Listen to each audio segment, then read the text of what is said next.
사무엘하 15장 1절부터 37절까지 한 절씩 교독합니다. 그 외에 압살롬이 자기를 위하여 병거와 말들을 준비하고 호위병 50명을 그 앞에 세우니라.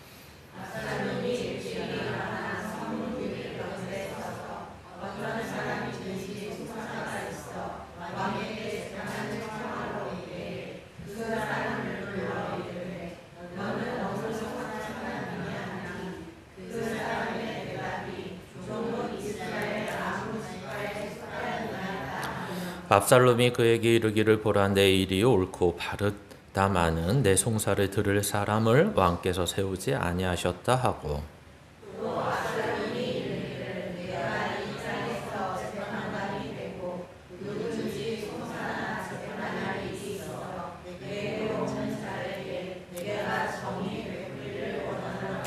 사람이 가까이 와서 그에게 절하려 하면 압살롬이 손을 펴서 그 사람을 붙들고 그에게 입을 맞추니,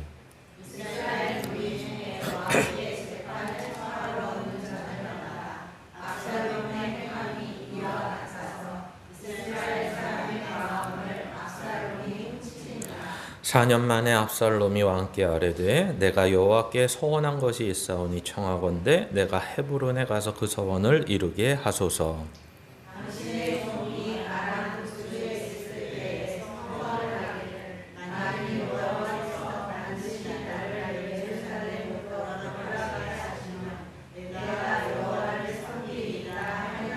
왕이 그에게 이르되 평안히 가라 하니 그가 일어나 헤브론으로 가니라.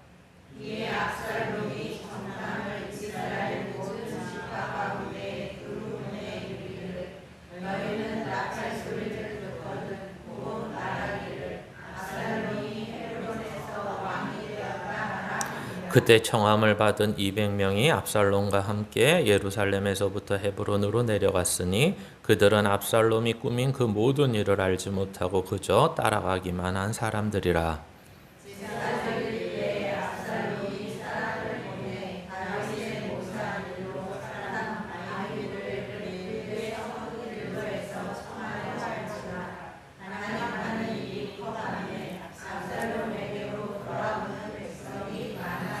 전령이 다윗에게 와서 말하되 이스라엘의 인심이 다 압살롬에게로 돌아갔나이다 한지라.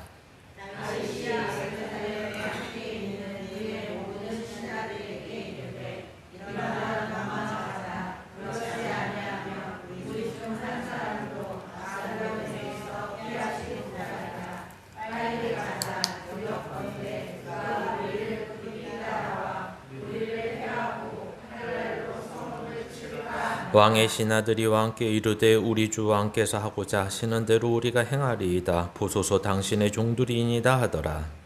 왕이 나갈 때에 그의 가족을 다 따르게 하고 호국 열명을 왕이 남겨두어 왕궁을 지키게 하니라. 왕이 나가매 모든 백성이 다 따라서 벳메르하게 이르러 멈추어 서니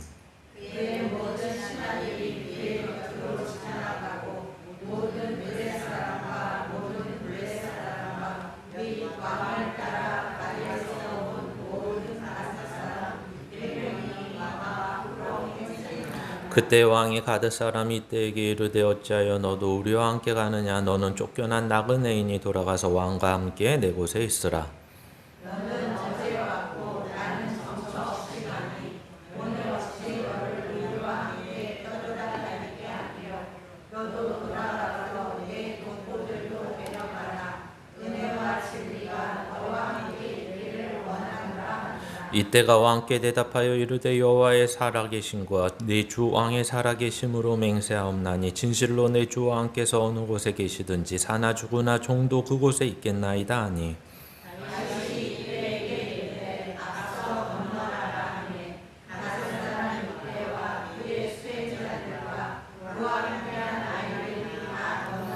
온 땅 사람이 큰 소리로 울며 모든 백성이 앞서 건너가며 왕도 기드론 시내를 건너가 모든 백성이 광야길로 향하니라.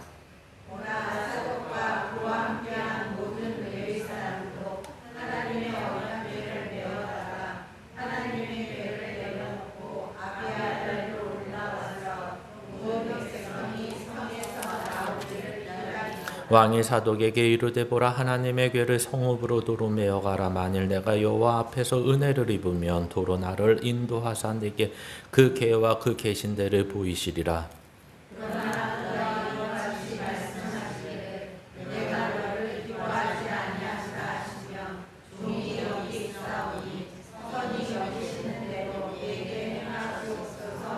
왕이 또 제사장 사독에게 이르되 내가 선견자가 아니냐. 너는 너희의 두 아들 곧 내 아들 아히마아스와 아비아달의 아들 요나단을 데리고 평안히 성읍으로 돌아가라.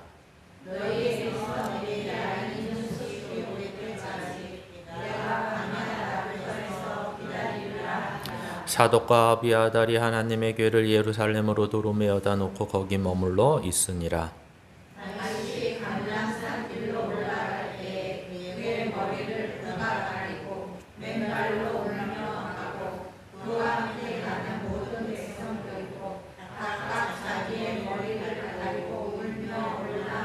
어떤 사람이 다윗에게 알리되 압살롬과 함께 모반한 자들 가운데 아히도벨이 있나이다 하니 다윗이 이르되 여호와여 원하건대 아히도벨의 모략을 어리석게 하옵소서 하니라.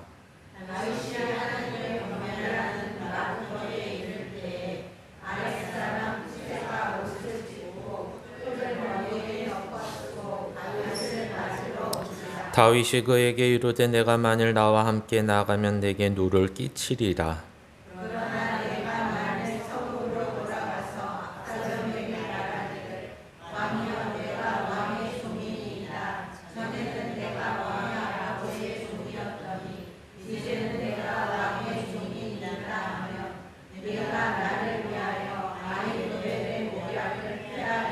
사독과 아비아달 두 제사장이 너와 함께 거기 있지 아니하냐. 내가 왕의 궁정에서 무엇을 듣든지 사독과 아비아달 두 제사장에게 알리라.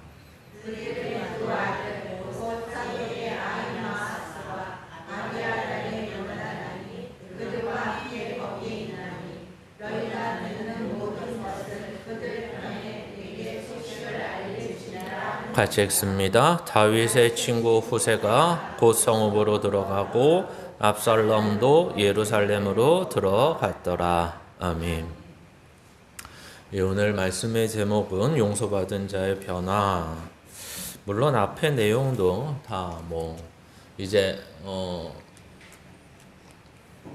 밧세바와 우리아의 사건 이후에 이제 다윗은 나단 선지자를 통해서 자기가 죄인임을 알게 됐고 그 죄인임을 알게 된 그의 변화된 모습이 계속 있는 것입니다. 그래서 오늘도 그 변화된 모습의 한 모습이 무엇이냐라고 했을 때 우리 앞에 보시면 이제 갈급, 갈증 이런 것들을 한번 생각해 보시면 좋을 것 같습니다. 요즘에 무더우니까 당연히 이제 갈증이 많이 날 것입니다. 갈증이 안 나는 사람은 그냥 에어컨 밑에 있는 사람이고 갈증이 많이 나는 사람들은 이제 땀을 많이 흘린 사람들일 것입니다. 그래서 많은 이제 음료, 식품 전문가들은 이런 땀이 많이 흘릴 때 그냥 물을 마시는 것보다 이온 음료를 마시는 것이 몸에 수분만 빨리 채워주는 것이 아니라 여러 가지 도움을 준다고 말을 합니다. 이렇게 갈증이 심할 때 또는 이 갈증을 다른 말로 하면 갈급함이라고도 할 것 같습니다.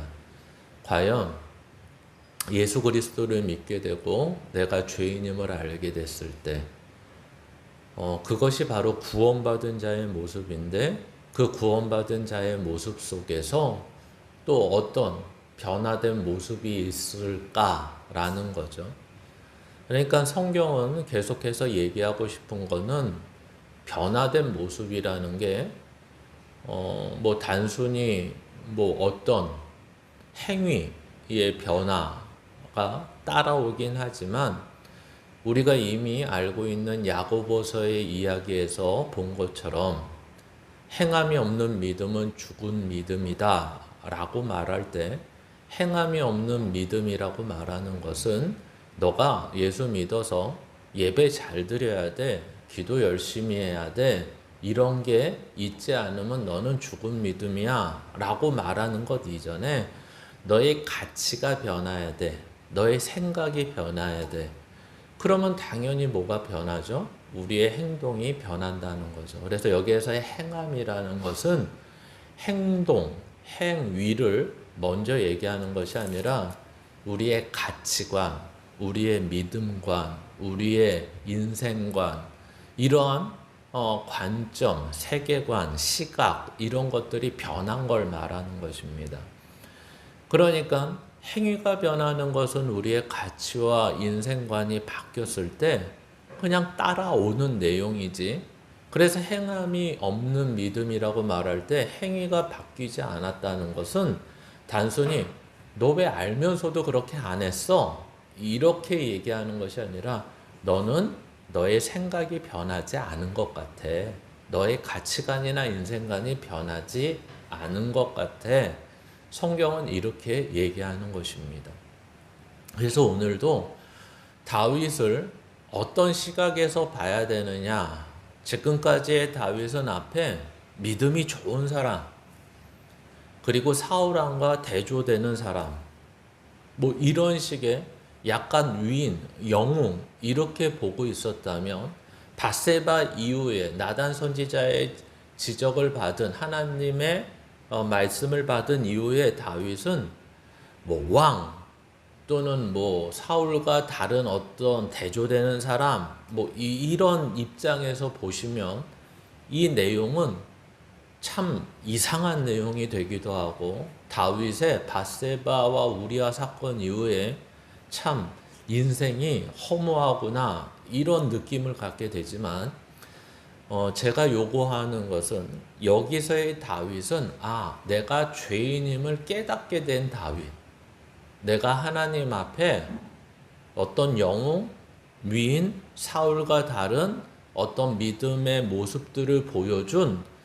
믿음의 사람, 의인, 왕 이런 모습이 아니라 이제 깨달은 자신의 모습은 죄인.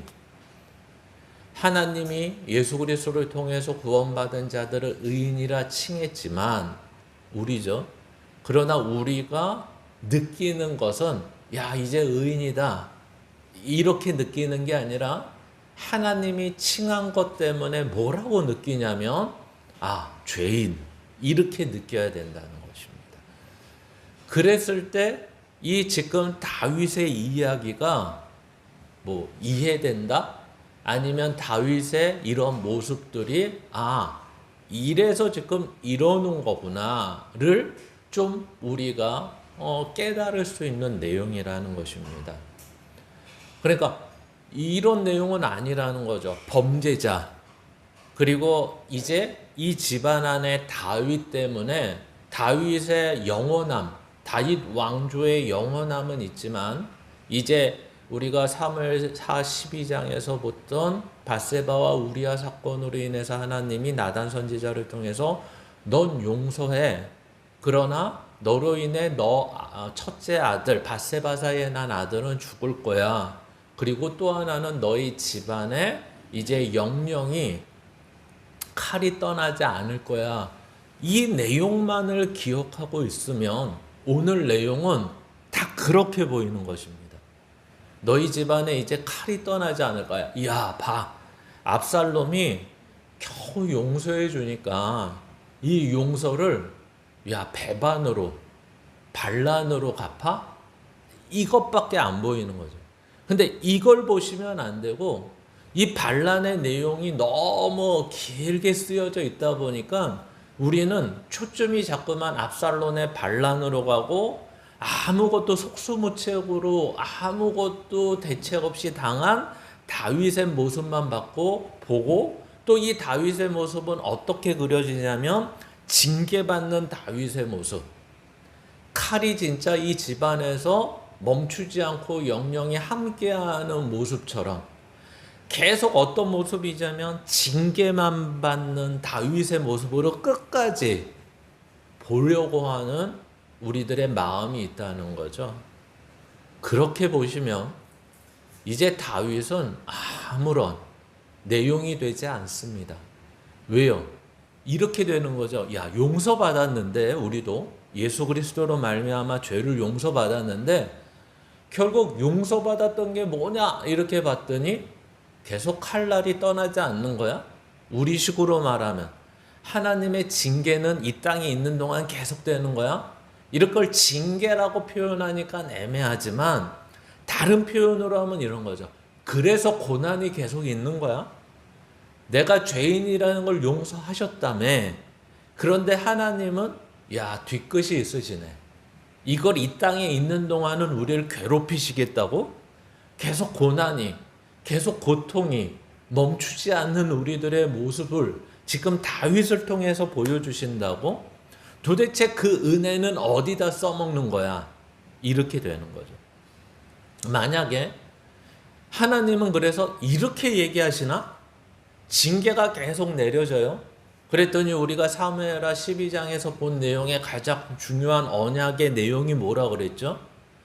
우리는 지금 기억하는 게 하나가 이 칼이 이 집안을 떠나지 않을 거야 라는 것이 하나 우리 머릿속에 있다면 우리 머릿속에 또 하나 있어야 되는 게 뭐냐면 너가 사울과 같이 버려짐을 받지 않은 이유는 하나님의 은혜가 너를 떠나지 않을 거야. 이 얘기가 언약에선 제일 중요한 내용이거든요. 그러면 이거를 같이 이렇게 보면 어떤 생각이 들죠? 병 주고 약 주나? 그렇죠? 징계가 떠나지 않을 거야. 근데 사울과 다른 거는 은혜가 있어. 그러니까 너는 이 징계로 끝나지 않을 거야. 이 내용이잖아요. 그렇죠? 왜? 너가 잘해서가 아니라 이 징계 가운데 하나님이 함께 하시기 때문에 은혜를 주시기 때문에 너는 괜찮을 거야. 이거잖아요.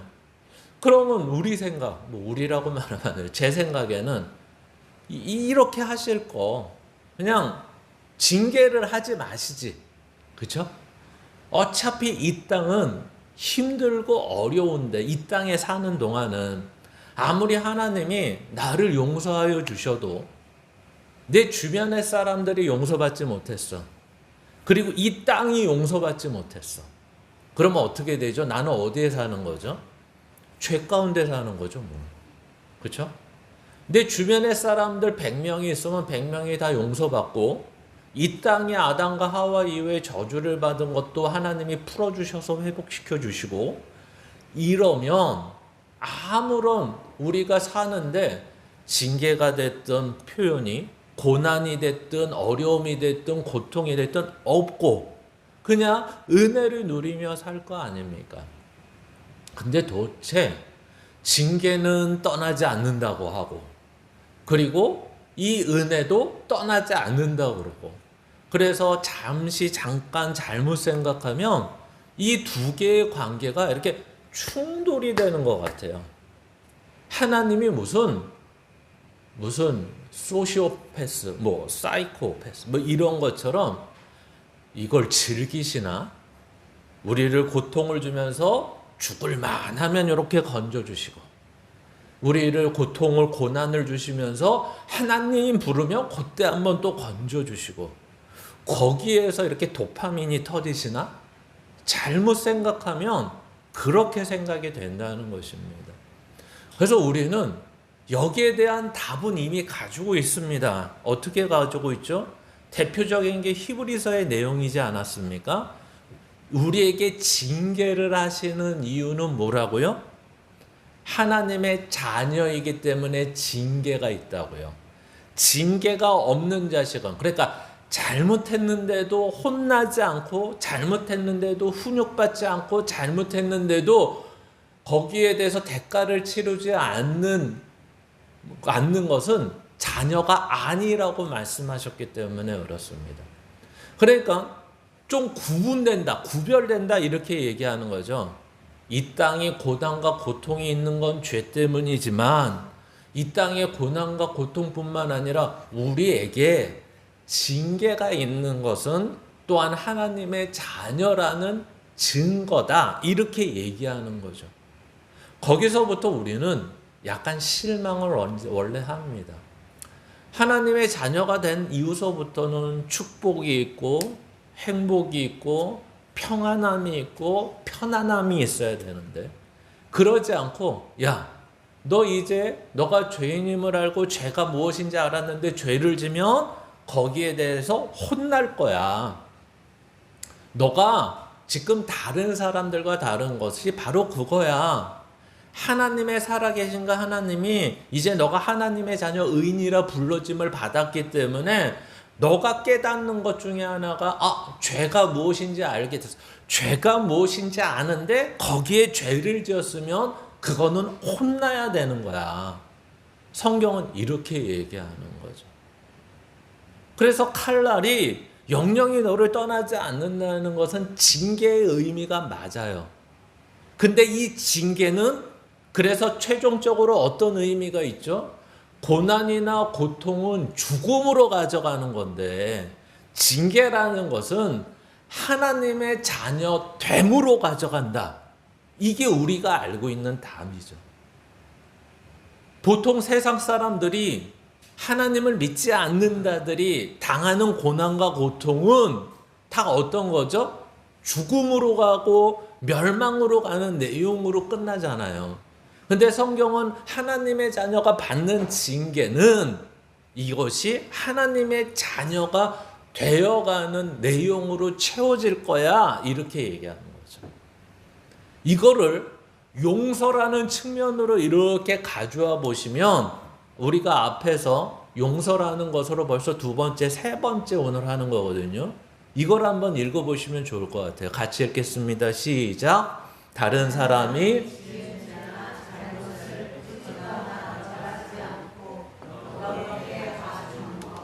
그리고 하나님의 사람으로 변화됨.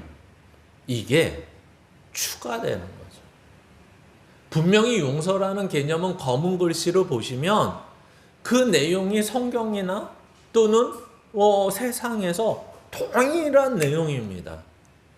근데 맨날 용서를 해주면 문제가 생기죠.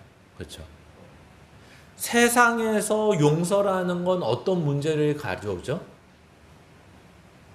무질서를 가져오죠. 사람들의 이 악함이라는 게 뭐냐면 우리가 옛날 영화의 대사가 이제는 우리의 대사가 된 것처럼 그 대사를 이렇게 바꾸면 되죠. 원래 대사는 다들 배려가 자기의 뭔지 안다고요? 권리인 줄 알았다고요. 우리는 이런 말을 요즘 자주 쓰는 걸 듣습니다. 야, 내가 이렇게 배려해 줬더니 그게 권리인 줄 알아. 마치 이런 거랑 똑같은 거죠. 용서해 줬더니 이제는 의뢰이 잘못한 걸 모르는 것 같아. 그리고 잘못해도 되는 줄 알아. 이런 거죠. 실수도 반복이 되면 그게 실수일까요? 고의로 하는 걸까요? 실수가 반복되는데 용서가 계속되니까 그게 그래도 되는 줄 알아. 실수라는 걸 용서해 주는 이유는 뭐죠? 그것을 반복되지 않게 하기 위한 내용이기 때문에 그 사람의 변화를 요구하기 때문이지. 그렇죠? 마치 이런 거죠. 하나님이 용서라고 말할 땐 다른 게 있는데 그거는 너그럽게 봐주는 것, 죄가 없다라고 해주는 정도, 넘어가는 것 정도가 끝이 아니라 그래서 이제 하나님의 자녀답게 하나님의 사람답게 변화시키는 것까지가 용서라고 말하는 것입니다. 이게 그래서 성경에는 이 용서가 중요한 내용이 되고 있는 것입니다. 마치 징계라는 것이 뭐가 되는 거죠? 하나님의 자녀를 만들듯이 용서라는 것이 뭐가 되죠? 하나님의 사람으로 변화되는 내용으로 채우기 위한 것이다. 이게 용서라는 것입니다. 그러니까 우리가 용서를 받았어. 그래서 눈물을 질질 흘리면서 하나님 내가 죄인이었는데 예수 그리스도를 통해서 내가 하나님의 십자가와 피로 인해서 용서를 받았습니다. 얼마나 내가 죄인입니까 하면서 눈물을 아무리 흘려도 그 다음에 내용이 아까 야고보서의 내용을 설명드렸던 것처럼 뭐가 없으면 행함이 있는 믿음이 없으면, 즉 생각이 바뀌고 가치관이 바뀌고 인생관이 바뀌지 않고 살면 그것은 그냥 악어의 눈물이 되는 거죠. 그래서 어렵다는 것입니다. 또는 어떤 사람은 행위는 바꾸지만 행동은 바뀌지만 생각은 안 바뀌는 사람이 있죠. 그래서 그런 사람들은 어떻게 살죠? 교회 와서는 교회에 맞춰서, 세상에 가면 그보다 갑질하는 사람이 없는 거죠. 악한 사람의 대표적인 모습을 보여주는 것입니다. 그러니까 참 어렵죠.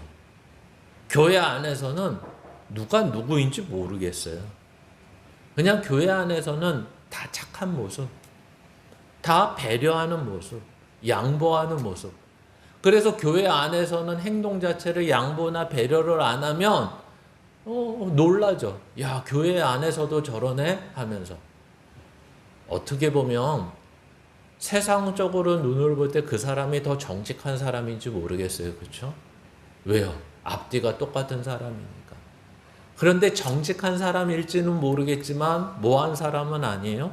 하나님의 사람이 되려고 하는 사람은 아닌 거죠. 그러니까 참 어렵죠. 그러니까 우리는 이 변화라는 것, 내가 용서를 받았어요. 하나님 감사합니다. 끝. 이게 용서가 아니라 너 용서받았다는 거 알아? 그러면 넌 누구야? 라고 했을 때 저는 죄인입니다. 그러면 그 죄인이 어떻게 되면서 살아야 돼? 이제 의인이라 칭해 주셨으니까 의인답게 살려고 애를 쓰겠습니다. 너 왜 그렇게 살려고 애를 써? 저를 구원해 주셨으니까요. 용서해 주셨으니까요. 그것이 아니라, 거기가 끝이 아니라 그게 제가 사는 인생의 최고의 가치니까요. 그게 가장 인간다운 모습이거든요. 하나님의 사람으로 변화된다. 하나님의 사람으로 채워진다. 이것이 단순히 하나님이 우리를 구원하셔서 하나님의 뜻을 이루려고 하는 목적 정도가 아니라 나에게도 그게 무엇이 되기 때문에 이제 알았어요. 하나님, 제가 하나님이 의인이라 칭해 주셔서 의인답게 살라고 하신 것, 하나님이 나를 자녀 삼아 주셔서 계속 채찍질 하시면서 나를 하나님의 자녀답게 살라고 요구하시는 것, 이 모든 것이 하나님만 좋자고 하는 것이 아니라 바로 나를 위한 것이었습니다. 내가 그런 인생의 가치, 내가 그런 세계관, 그런 하나님의 것으로 채우면서 살아야 되는 것을 아는 것 자체가 가장 인간이 인간다워지고 가장 하나님의 형상을 닮아가는 모습으로 변화되는 것, 그것은 하나님이 주시는 것들로만 채워질 때 가능한 것이라고 말씀하는 것입니다. 그래서 우리는 알죠. 세상에서 평안히, 엄격히 말하면 편안하게 살 수 있는, 세상이 말하는 행복하게 살 수 있는 것들이 우리는 무엇인지 다 압니다. 그렇죠? 근데 못 모르죠? 영원이라는 시각, 영혼이라는 시각, 그 안에서 나에게 가장 값어치 있고 나를 나답게 하고 하나님의 형상으로 온전히 회복시키는 것은 세상의 것으로는 안 된다는 걸 아는 것, 이것이 우리가 신앙생활을 하면서 제일 중요하게 여기는 거죠. 근데 우리가 신앙생활을 하면서 이러한 얘기를 수차례 들으셨지만 중요한 건 아는데 우선순위가 안 돼서 항상 이 중요한 것을 따라 살지 못하는 우리들의 모습이 있다라는 궤변을 항상 듣고 있는 거죠. 왜 이걸 궤변이라고 할까요? 중요하다면 안 할 수가 없어요. 내 인생의 가치관이 됐다면 그것은 따라하지 않을 수가 없기 때문에 그래요. 그러니까 우리들은 참 어렵죠. 내가 중요하다고 생각하는 걸 다른 사람한테 얘기했을 때 다른 사람이 그것이 당신 이게 중요하네. 그러니까 나도 중요하게 여겨야지 하는 거는 무슨 관계밖에 없을까요? 세상에서는 갑을 관계밖에 없죠. 그렇죠? 왜? 갑이 중요하다고 생각하는 거 을에게 말했어요. 한 번 말하고 두 번 말하고 세 번 말했어. 근데 안 들어 쳐먹어. 그러면 을은 어떻게 되죠? 잘리죠. 그러니까 안 잘리려면 어떻게 해야 되죠? 을은 갑이 말하는 게 중요하지 않아. 그런데도 어떻게 해야 될까요? 따라야 되죠. 근데 사랑이라는 것 안에 들어올 때는 너무 어려워. 가족이라는 것 안에 들어오면 너무 어려워. 아니, 남녀 간의 사랑 안에 들어도 너무 어려워. 왜요? 그게 갑을 관계로 해결되는 게 아니기 때문에 그래요. 그래서 우리는 가끔 이런 말을 어느 때 하냐면 바로 요럴 때 하는 거예요. 왜 연애할 때는 내가 말하는 거 다 기억하고 내가 중요하다면 그걸 따라해 주더니 왜 결혼하니까 왜 들은 척도 안 하고 왜 따라해 줄 생각도 없어. 그래서 뭐가 식었다고요? 사랑이 식었다. 그러면 이제 반박을 하죠. 왜 꼭 당신 얘기만 중요하다 그래? 그러면 그때부터 뭐가 생기죠? 싸움이 생기죠. 그래서 아까 말씀드린 이 얘기를 하는 거예요. 하나님이 갑입니까? 우리는 을이고? 그래서 쫓아가야 됩니까? 그렇지 않습니다. 하나님은 아버지시고 하나님은 사랑이십니다. 그래서 그 사랑을 가지고 하려다 보니까 뭐가 필요해요? 갑을 관계에서는 한두 번만 혼내면 끝나요. 결론이 나요. 근데 사랑하는 관계에서 그것을 설득시키고 그것을 설명하고 그 가치를 이야기하며 대화하고 그러면서 그 사람을 끌고 와야 돼요. 그러니까 우리가 고린도전서 13장의 가장 중요한 사랑장에서 사랑을 시작하면서 첫 마디가 뭐예요? 오래 참고 이런 젠장 거죠. 내 아이를 키우면서 이 아이가 내가 원하는 가치가 아니라 이 세상에서 살아가는데 또는 믿음의 가정 안에선 하나님이 원하시는 가치를 깨우쳐 주는 거죠. 가르쳐 줄 때 뭐가 제일 힘든 거예요? 오래 참아야 돼요. 한 번 얘기해서 안 듣죠. 아니, 하나님이 원하는 가치도 아니고 이런 거잖아요. 너 이 닦고자. 저는 아직까지 집사람한테 이 얘기를 들어요. 그렇죠? 이 닦았어? 뭐 이렇게. 왜 얘기를 하는지 모르겠어요. 당연히 하고 자야 되는데, 그렇죠? 언제부터 이렇게 불신이 쌓였을까요? 그렇죠? 집에 들어오면 혜윤이도 요즘 집에 있으니까 아빠 빨리 손 씻어. 언제부터 이렇게 불신들이 쌓였을까요? 다들. 당연히 지금 저도 그렇죠? 들어온 걸 만지고 왔으면 당연히 손 씻고 밥 먹겠죠. 그렇죠? 그러니까 이게 어렵죠. 아이, 소담이, 해드니, 아니 예서 한결에도 계속해서 뭘 얘기해야 될까요? 지켜보죠. 한마디로. 지켜봐요. 얘가 딱 들어와서 화장실 먼저 가서 손을 씻어야 돼. 엄마 작게요 하고 들어가면 그 전에 뭘 하는 걸 봐야 돼요? 이 닦는 걸 봐야 돼. 그게 내 눈에 안 보였어. 그러면 그때 뭐가 나오는 거예요? 한마디가 너 이 닦았어? 너 손 씻었어?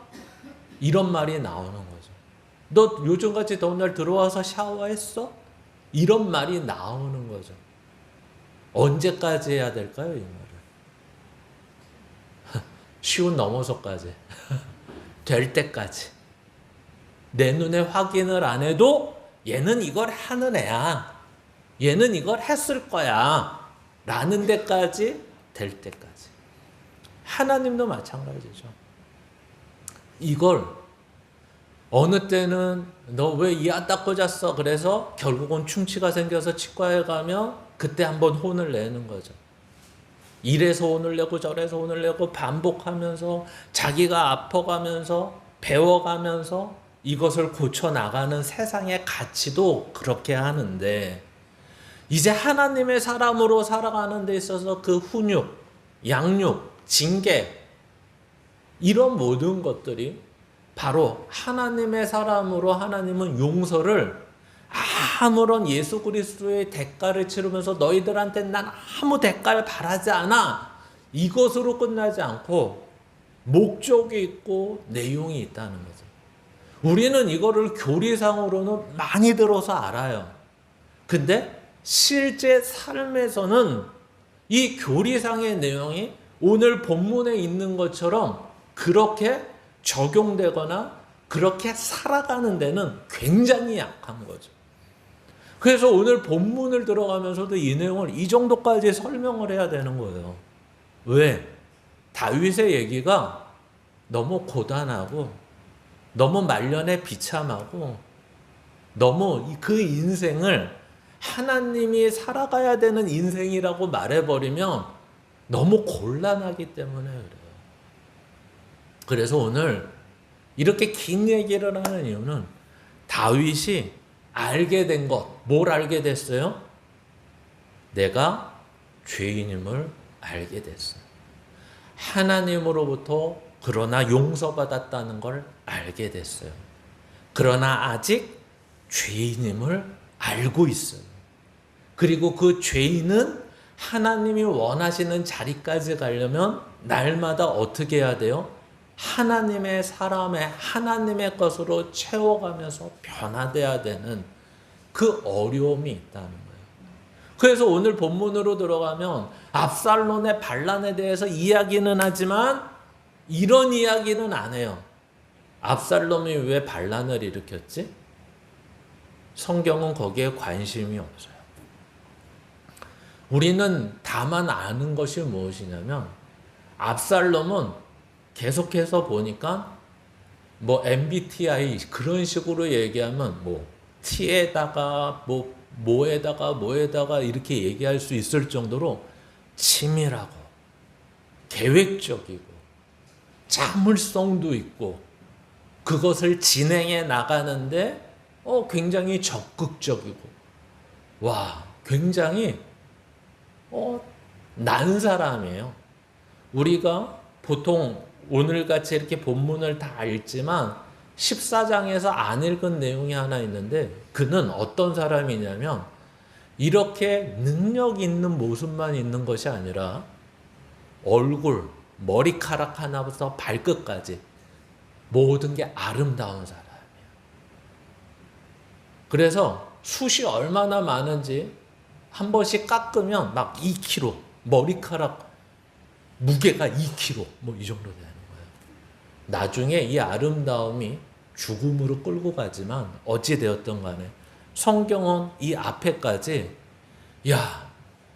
성경 전체에서 어떤 외모, 용모를 설명할 때 이 압살롬만큼 그 용모와 외모가 아름답고 사람들의 시선을 끌만한 매력이 있는 사람이라고 설명한 사람은 이 사람 하나밖에 없다고 생각하시면 될 정도예요.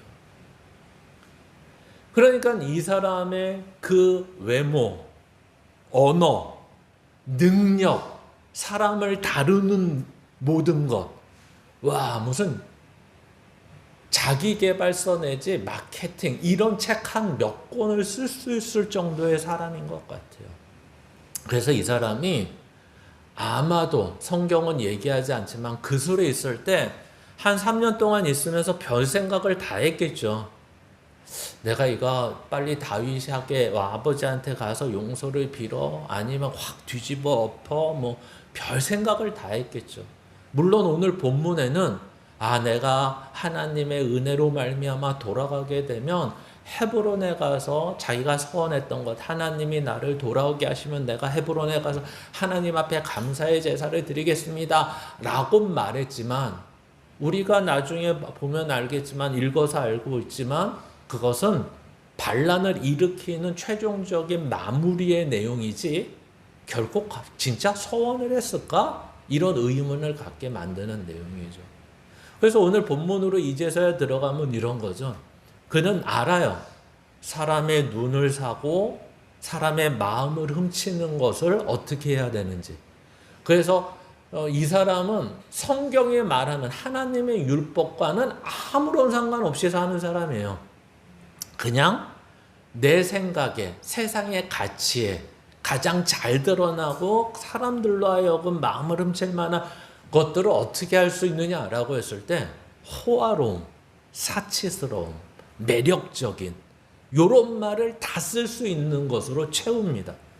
그래서 이스라엘에서는 불법으로 치는 병거, 이스라엘에서는 말도 많이 취하면 안 되는데 말을 앞장 세우는 것, 거기다가 자기가 어떤 왕의 신분도 아닌데 호위병 50명을 항상 끌고 다니는 것. 3000년 전에 이 정도면, 아니 지금도 예를 들면 대통령이 호위 차량 겨우 한 2대, 3대 정도, 뭐 사이드카, 뭐 앞에서 칸보이하고 뭐 하면 그게 50명 될까요? 안 돼요. 많아봤자 한 20명 될까? 근데 왕자가 50명씩 병거의 말에 호위병만 50명. 그러면 항상 어딜 가든지 어때요? 눈에 띄고, 야, 저 사람은 권력이 있는 사람임을 분명히 깨닫죠. 그리고 그 사람들이 소위 말해서 어려운 일로 심판을 받기 위해, 소송을 하기 위해, 억울함을 풀기 위해 오면 그 사람의 손을 꽉 잡아주면서 모든 시간을 그 사람들에게 쓰는 거예요.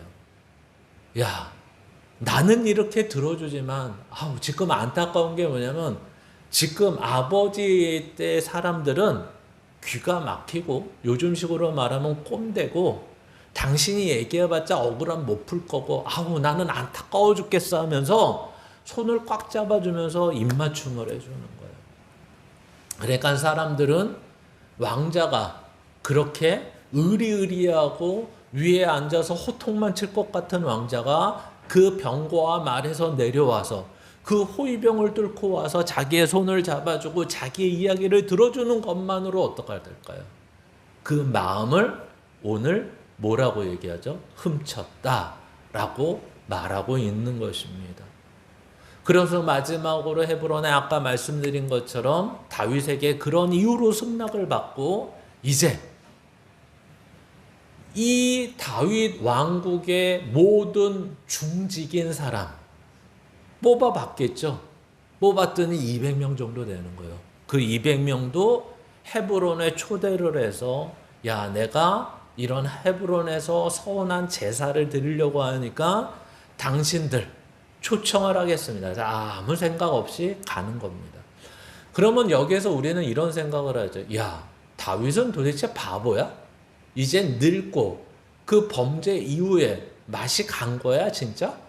아니, 자기의 자식이지만 그 자식이 어떤 자식인지도 알고 그 자식이 지금 뭔 짓을 하는지 분명히 백성들이 본 걸 왕이 못 봤겠어요? 아니면 보고가 안 들어갔겠어요?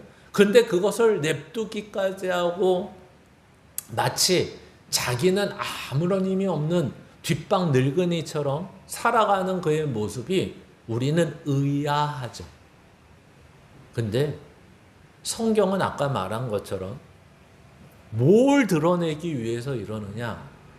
뒷방 늙은이, 그 칼날로 영영이 망하는 집안의 모습, 다윗의 죄로 인해서 그렇게 된 것, 죄책감, 이런 것을 드러내기 위해서 하는 게 아니라, 야, 죄인이 그런 거야.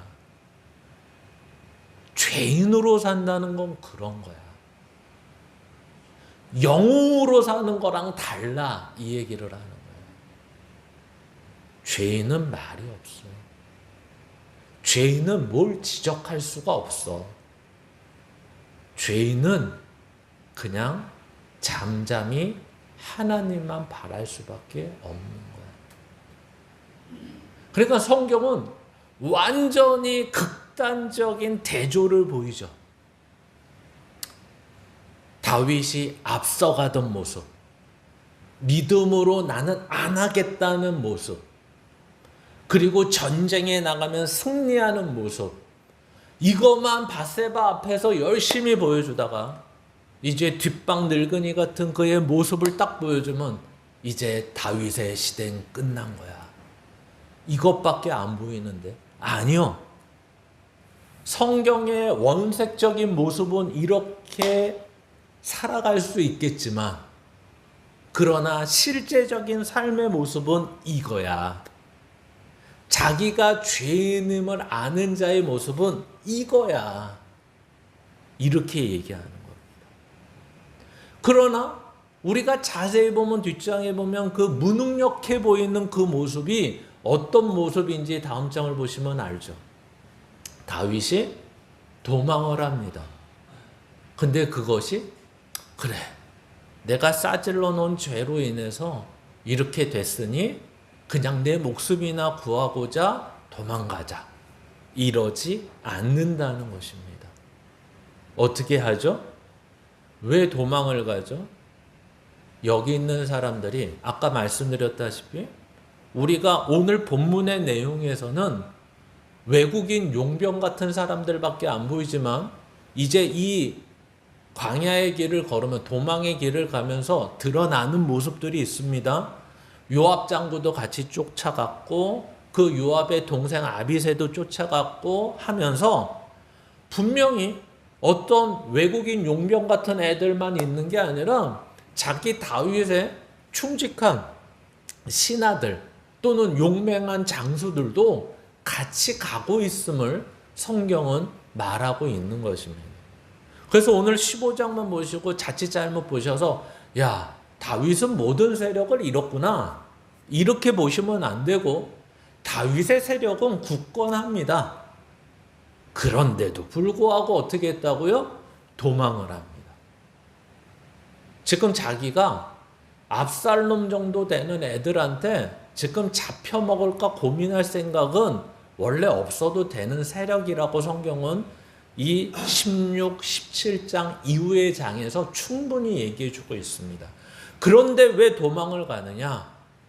지금 당장 일어났기 때문에, 준비가 안 됐기 때문에, 압살롬이 지금 막 달려면 우리는 싸울 수밖에 없어, 이 얘기를 하는 것이고, 두 번째는 이 싸움은 단순히 나 하나 죽는 것, 여기 있는 당신들과 나 죽는 것으로 끝나지 않고 이 칼날이 성읍을 칠까 두렵기 때문에 결국 적군과 싸우는 거면 나가서 싸우겠지만 지금 적군과 싸우는 게 아니잖아요. 왕위를 두고 싸우는 거기 때문에, 싸우는 것도 아니죠. 한쪽에서 지금 자기를 해하려고 하기 때문에 이것은 나만 아니라 이 성읍에 있는 모든 사람들이 해를 입을까 봐 두려워서, 그게 두려운 거죠. 압살롬이 두려운 게 아니라 그 사람들이, 자기 성 안에 있는 사람 또는 성읍에 있는 사람들이 다칠까 봐, 죽을까 봐, 그것으로 인해서 도망을 가는 것입니다. 근데 나중에 이제 벳메르학이라는 데는 지명이 아니라 이제 어느 섬, 어느 끝에 있는 집 앞에 도달했을 때, 이제 도망을 해서 이제 한숨 돌릴 수 있는 곳에 도착했을 때 이제 거기서 뒤를 돌아보는 거죠. 그때까지 아마 보고를 제대로 못 받은 것 같습니다. 급히 도망가기 때문에. 그래서 그제서야 이제 같이 온 사람들을 추려보는데, 거기에 보니까 그레타 섬에 있는 사람, 그리고 블렛에서 도망 망명한 사람, 그리고 거기에 눈에 띄는 사람들은 가드 사람이라고 하는 이때라는 사람이 눈에 띄는 거죠. 근데 그 가드 사람은 우리가 잘 알고 있지만 블레셋의 5방백 중에 하나가 가드였고, 그 가드에서 여기서는 나그네라고 표현하고 있지만 실제로 뭐냐면 망명한 외국인, 이게 요즘식으로 우리에게 맞는 표현입니다. 근데 그 숫자가 얼마나 된다고요? 600명. 그레타 사람, 블렛 사람, 가드 사람이 다 해서 600명인 건지, 실제는 가드 사람, 이때가 데리고 온 사람이 600명인 건지 정확히 모르겠습니다. 그러나 일단 여기에서 수를 한번 세워보고 한번 지나가게 해보니까 600명이 있는 거예요. 그래서 오히려 다윗은 이렇게 하는 거죠. 마치 무엇이 생각나냐면 사사기에 보면 300명의 용사가 왔을 때 어떻게 하죠? 이렇게 그것을 모았을 때 그 전에 어떻게 합니까? 최대한 숫자를 빼는 것을 우리는 기억하지 않습니까?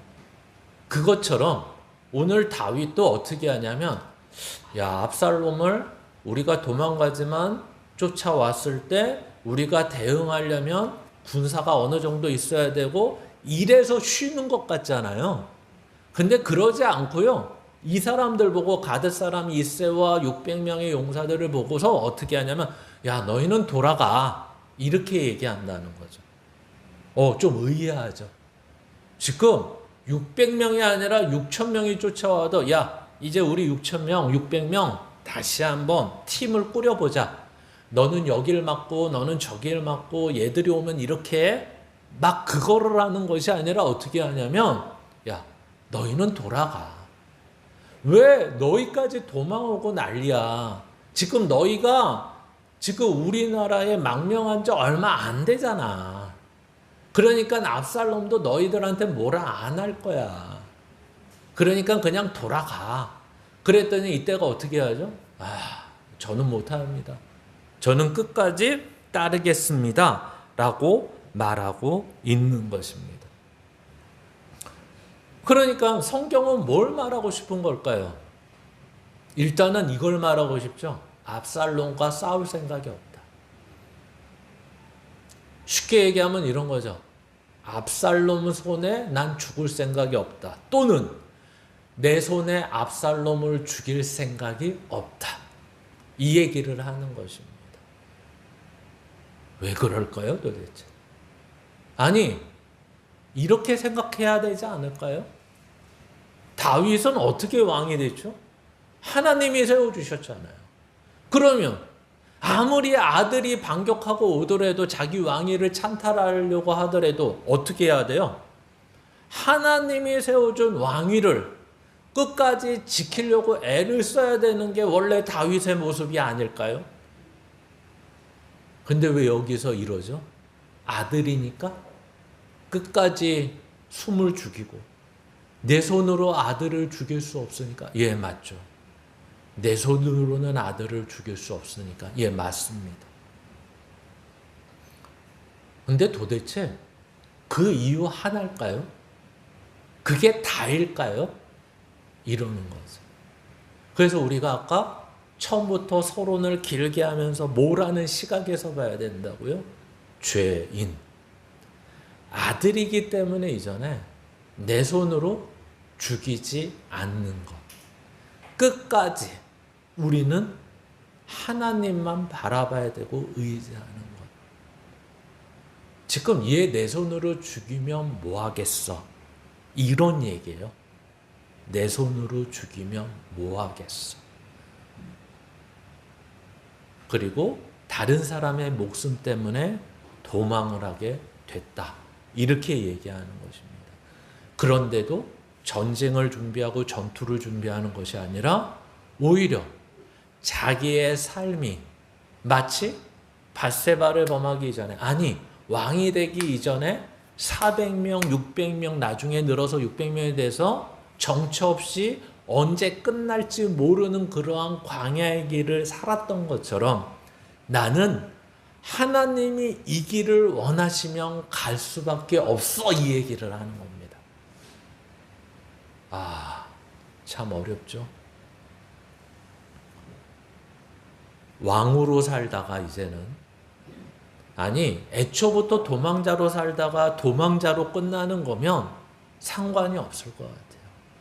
도망자로 살다가 왕으로 살고 있는데 다시 너 20대 때 하던 거 그대로 돌아가, 이 얘기거든요. 5, 60대 분 되는 분들한테 성경이 이러는 거예요.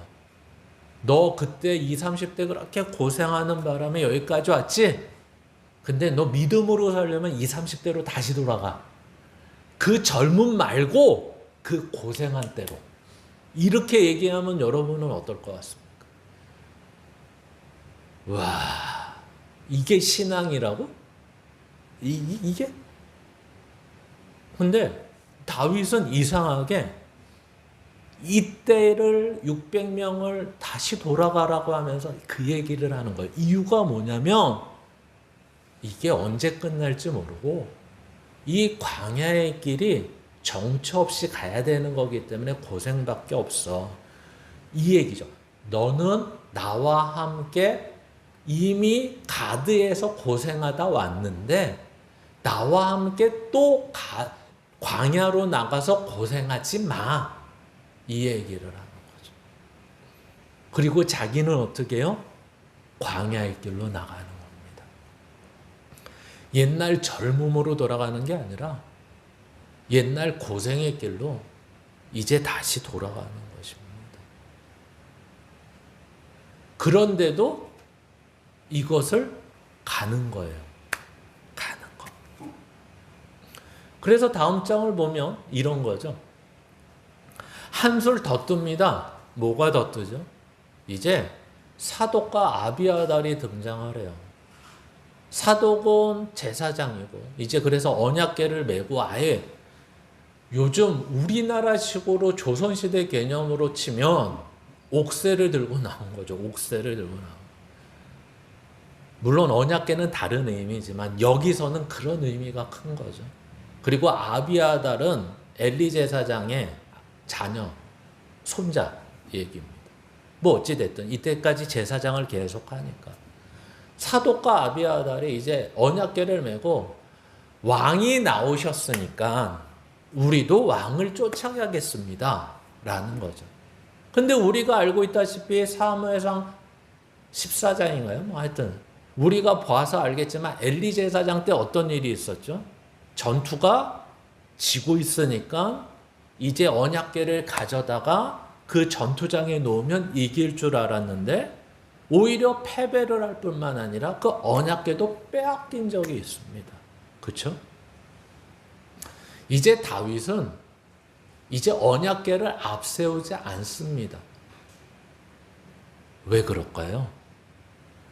더 이상 하나님을 조작하거나 하나님을 이용하지 않겠다라는 것입니다. 그리고 우리가 25절, 26절 성경으로 돌아가서 한번 읽겠습니다. 같이 읽습니다. 시작. 왕이 사독에게 이르되 보라 하나님의 궤를 성읍으로 도로 떼어가라. 만일 내가 여호와 앞에서 은혜를 입으면 도로 나를 인도하사 내게 그 궤와 그 계신 때를 보이시리라. 그러나 그가 이와 같이 말씀하시기를 내가 너를 기뻐하지 아니한다 하시면 종이 여기 있사오니 선히 여기시는 대로 내게 행하시옵소서 하리라. 아멘. 이게 다윗의 믿음입니다. 근데 이 믿음이 어떤 믿음일까요? 애매한 믿음일까요? 아니면 예전보다 변화된 좋은 믿음일까요? 아니, 이렇게 얘기하는 것입니다. 우리가 알고 있는 믿음은 어떤 거죠? 하나님이 은혜 주셔서 우리를 압살롬의 손에서 건져 주실 겁니다. 아멘. 거기서 끝내야죠. 그렇죠? 근데 거기서 안 끝나고 또 뒷말을 합니다. 혹시 하나님이 기뻐하지 아니하시면 하나님의 선하신 대로 행하시기를 원합니다. 이게 무슨 말일까요? 이게 이제 손을 놓은 걸까요? 저는 하나님에 대해서 기대가 없습니다. 하나님이 이렇게 해라 그러시면 이렇게 하고 저렇게 해라 그러시면 저렇게 하겠습니다. 이 얘기일까요? 아니요. 이 얘기는 뭐냐면 하나님이 이제 전부입니다.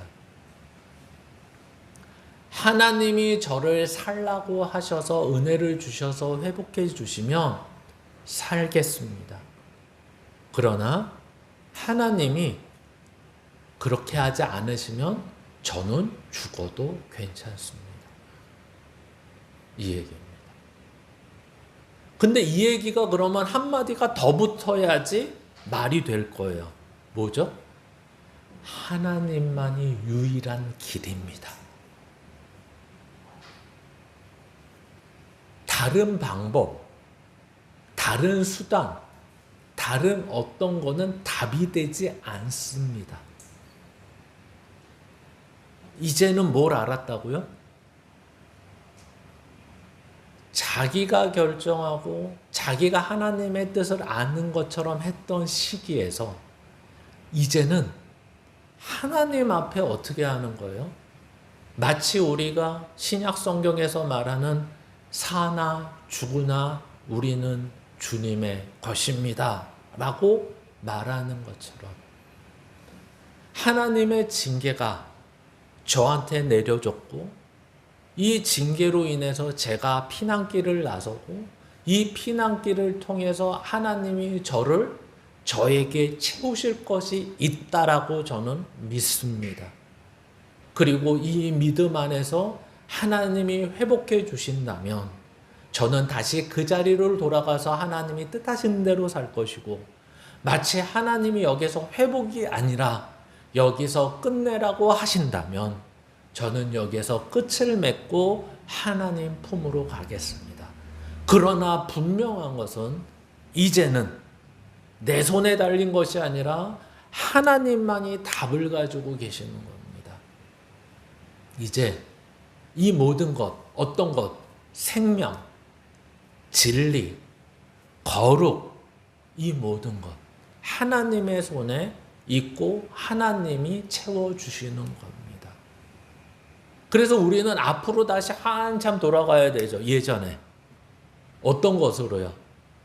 자기가 이제 왕이 되고 자기의 성을 짓고 나니까 그제서야 생각난 게 뭐죠? 하나님의 성전을 짓겠다는 것입니다. 하나님의 성전을 짓겠다고 하니까 하나님이 뭐부터 설명을 하죠?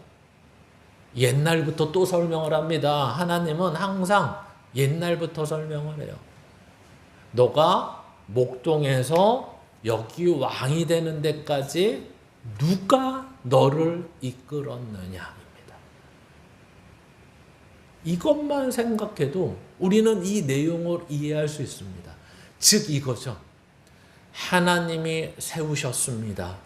하나님이 세우신 걸 내려앉히시고 다른 사람을 세우겠다 해도 저는 저 자리를 내 자리라고 주장할 수 없습니다. 이게 누가 아는 거죠? 죄인인 내가 아는 거죠. 내가 골리앗과 싸워서, 내가 블레셋과 싸워서, 내가 사울을 죽이지 않고 참아서 그래서 왕이 된 게 아닙니다. 그래서 왕이 된 게. 내가 왕이 된 것은 이 모든 것 가운데 하나님이 세워주시고 그리고 사울과 다른 것 하나는 하나님의 은혜를 빼앗아가지 않으셔서 내가 여기에 있는 것입니다. 그러나 하나님이 여기에서 내려오라고 하시면 내려갈 것이고 여기에 계속 있으라 그러시면 여기에 있겠습니다. 이 내용이 25절과 26절의 내용입니다. 그래서 선히 여기시는 대로 내게 행하시옵소서 하고 끝나는 것입니다. 그리고 친구인 후세가 와서 계속해서 쫓아가겠다 그러니까 야 그러지 말아라.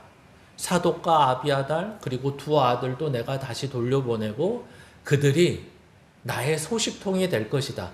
여기서 우리가 헷갈리지 말아야 되는 게 뭐냐면 지금 내가 급해서 지금 그냥 나왔지만 정비정렬을 하고 나서 내가 걔네 사정을 간첩을 통해서 아비아달과 사독 그 두 아들 그리고 너 후세까지 해서 그 소식을 들으면 내가 칠 기회가 있으면 그때 빨리 가서 칠 테니까 너네 가서 그 간첩질해? 이러는 내용이 아닙니다. 여기서. 그럼 뭘까요? 뭘까요? 하나님이 그 가운데서 행하시는 일이 무엇인가를 보고하라는 거죠. 그래서 중간에 이런 얘기가 있습니다. 200명을 초청했습니다. 거기에 누구도 끼죠? 아이도벨이라는 원래 다윗의 전략가, 다윗의 모사가 아이도벨이 압살롬에 가서 붙습니다. 그 얘기를 이제 20절 후반에 듣게 되고 그래서 다윗이 기도한 것이 뭐냐면 아이도벨의 모략을 하나님이 멈춰달라고 그것이 제대로 시행되지 않게 해달라고 하는데 나중에 거기에 관련된 사람이 후세가 되는 것입니다. 그러니까 이 내용은 그의 전략을 꿰서 간첩들을 통해 그 제사장과 아이도벨과 후세를 통해서 듣고 내가 압살롬을 이제 다시 한번 쳐서 그 자리를 뺏어야지 이 얘기가 아니라 하나님이 그 압살롬 안에서 어떻게 일하시는지를 들여보라고 하는 것입니다. 그것이 이 다윗이 지금 오늘 하고 있는 거죠. 그래서 설명은 길었지만 오늘 우리가 이해해야 되는 이해는 이것입니다. 바로 다윗의 변화입니다. 시편 62편과 시편 63편, 특히 63편은 그 주제가 뭐라고 써 있냐면 유다 광야길에서라고 써 있습니다.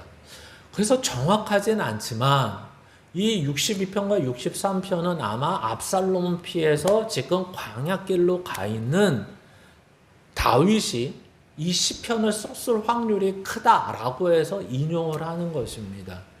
그래서 우리가 잘 알고 있는 것처럼 내용이 있는 거죠. 잠잠히 하나님만 바라라. 하나님은 나의 반석이시고 나의 요새이시다. 이런 내용으로 차 있습니다. 그러니까 이런 거죠. 아까 본문의 25절과 26절처럼 이제 답은 하나님에게만 있습니다. 이제 이 죄인이 의인답게 사는 것, 하나님이 용서해 주셔서 나를 변화시키기 위해서 징계로 말미암아 채워주시는 것들은 하나님만이 하실 수 있습니다. 이것이 이제 죄인이 갖고 있는 변화죠.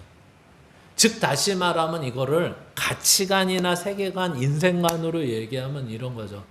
저는 이제 왕이라는 것이 그걸 지키는 게 중요하지 않습니다. 세상의 가치로는 뭐가 중요해요? 왕권을 유지하는 게 중요한데.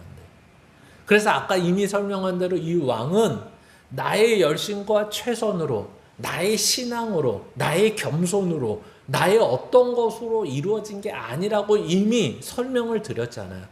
이제야 이것을 아는 거죠. 마치 신약 성경에 이런 거죠. 나의 나됨은 주님의 은혜로다. 이렇게 얘기하는 거죠. 그렇기 때문에 이런 거죠. 전에는 왕이라는 자리가 중요했습니다. 그런데 이제는 내 가치가 왕이라는 것에 중요하지 않고요. 내가 하나님의 자녀됨, 죄인으로 살아가는데 의인으로 부르셔서 하나님이 만들고자 하시는 제 인생의 가치에 더 중요함이 있습니다. 이렇게 얘기하는 게 62편과 63편입니다. 그래서 나의 영혼아 잠잠히 하나님만 바랄지어다. 이렇게 얘기하는 것입니다. 그래서 내 소원이 이루어지는 게 아니라 하나님의 소원으로 채워져 가는 것, 이것이 변화죠. 이것이 갈급함입니다.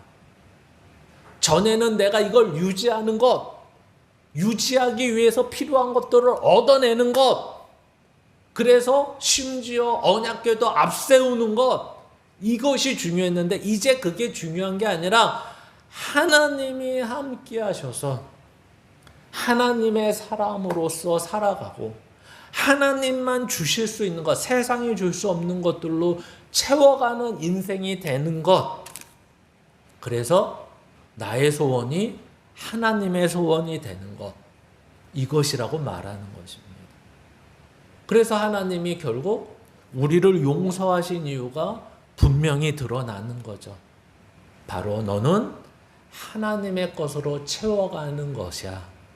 그 징계를 통해서 너는 너의 고난, 어려움을 통해서 너는 전에는 하나님 죽겠습니다, 저 좀 살려주세요 해서 이제 하나님 이것으로 저에게 무엇을 채우시기를 원하십니까? 제가 그것을 감당해 보겠습니다. 제가 그것을 감당하기 위해서 필요한 것을 하나님 앞에 이제는 그것을 구하겠습니다. 뭐요? 하나님 오래 참게 해주시옵소서. 하나님 온유하게 해주시옵소서. 하나님 저에게도 긍휼한 마음을 주시옵소서. 이렇게 말입니다. 그래서 오늘도 저와 여러분의 삶에, 여러분의 삶, 저의 삶이 아무리 어렵고 힘들더라도 그것이 고난과 고통의 내용이 보다도 징계의 내용이며 그 징계를 통해 하나님만 갈급해하며 하나님으로 인해 살아가기를, 하나님으로만 답이 있음을 아는 저와 여러분의 삶이 되시기를 주님의 이름으로 축원합니다.